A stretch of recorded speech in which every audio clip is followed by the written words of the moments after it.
কারো জিভে জল আসলে আমার কিন্তু কিছু করার নাই। আমি কিন্তু আজকে এমন লোভনীয় একটা রেসিপি তৈরি করেছি, যেটা আমি আসলে রান্না করার পর আর ঠান্ডা হওয়ার জন্য অপেক্ষা করতে পারিনি। আসসালামু আলাইকুম, কেমন আছেন সবাই? আশা করি সকলেই ভালো আছেন। আলহামদুলিল্লাহ, আমিও ভালো আছি।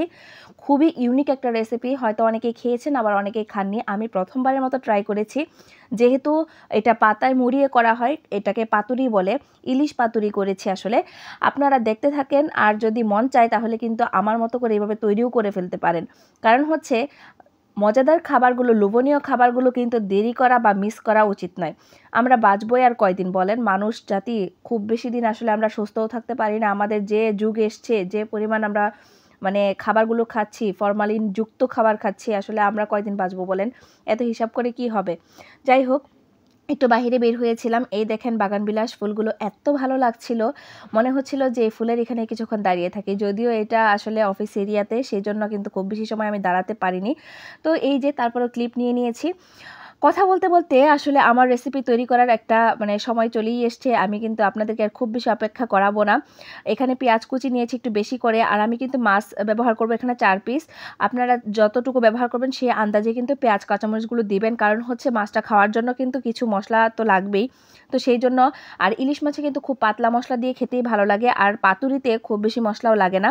এখানে দিলাম হলুদ গুঁড়ো, মরিচ গুঁড়ো, ধনিয়া গুঁড়ো, আর হচ্ছে কাঁচামরিচ ফালি, আর পেঁয়াজ কুচি, আর এদিকে দিলাম লবণটা টেস্ট অনুযায়ী, আর এই যে সরিষার তেল দিয়ে দিলাম। সরিষার তেল দিয়ে মাখিয়ে নিচ্ছি, কারণ আপনারা হয়তো বলতে পারেন আপু তেলটা কম হয়ে যাচ্ছে, কিন্তু পরবর্তীতে দেখতে পারবেন যে আসলে কি অবস্থা। আমার হাতে ব্যান্ডেজ করা ছিল না, যেহেতু পানি ধরছি সেজন্য অবস্থা খুবই খারাপ হয়ে যাচ্ছিলো, সেই জন্য ব্যান্ডেজটা লাগিয়ে নিয়েছি।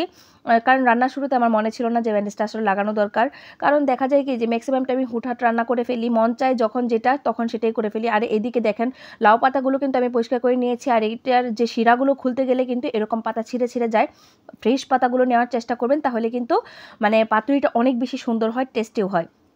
আমি সবসময় ফ্রেশ জিনিস ব্যবহার করার চেষ্টা করি। আমাদের ময়মনসিংহে কিন্তু কুমড়ো পাতা দিয়ে, চাল কুমড়ো পাতা দিয়ে কিন্তু এটা তৈরি করে।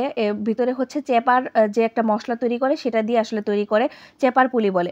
তো আমরা সেটা খুবই পছন্দ করি। আমি কখনো ট্রাই করিনি, কারণ আমার কাছে ঝামেলার মনে হয়। আমার মা সবসময় তৈরি করে আমাকে চেপার পুলিটা পাঠায়, তো আমি কিন্তু সবসময় তৈরি করি না। আর আপনারা চাইলে কিন্তু এটা ফোল্ড সুতা দিয়েও বেঁধে নিতে পারেন, যারা আসলে ফোল্ডিংটা ভালো না পারেন।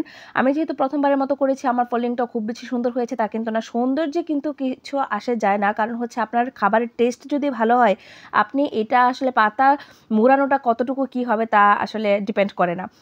প্রথমটা যেরকম ভালো হয়নি, দ্বিতীয়টা কিন্তু খুব সুন্দরই হয়েছে। যাই হোক, কথা বলতে বলতে আমার সবগুলো পাতা মোড়ানো হয়ে গিয়েছে। এখানে প্যানে যেন না লেগে যায় সেই জন্য সামান্য পরিমাণে আমি তেল দিয়ে নিলাম, খুবই সামান্য পরিমাণে, যাতে করে লেগে না যায়। আর এই যে লাস্টে যেই পাতুরিটা দিলাম সেটাতে কিন্তু লেস ছিল, তাই এটা ফোল্ড করতে একটু সমস্যা হয়েছে। এখানে পাতা ব্যবহার করেছি 3টা, আর প্রত্যেকটাতে কিন্তু 2টা করে পাতা ব্যবহার করেছি, কারণ পাতাটা খেতেও কিন্তু আমার কাছে অনেক বেশি ভালো লাগে, সেই জন্য পাতার পরিমাণটা বাড়িয়ে দিয়েছি।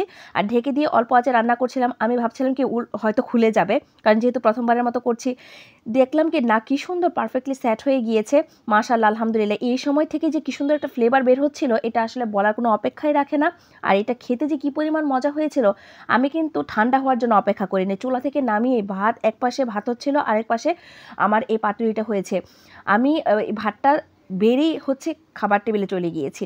আপনারা কে কে আমার মতো এরকম পাগলামি করে খেয়ে ফেলেন যখন পছন্দের খাবারগুলো রান্না করা হয় বা মজাদার খাবারগুলো রান্না করা হয়? আমি কিন্তু তোষ সইতে পারি না, যেহেতু আমার একার সংসার। এখানে কিন্তু শ্বশুরবাড়ির লোকজনও নাই যে এখানে কেউ বলার মতো কেউ আছে। আমি কিন্তু যখন আমার পছন্দের খাবারগুলো রান্না করি, এরকমই পাগলামি করে খেয়ে ফেলি।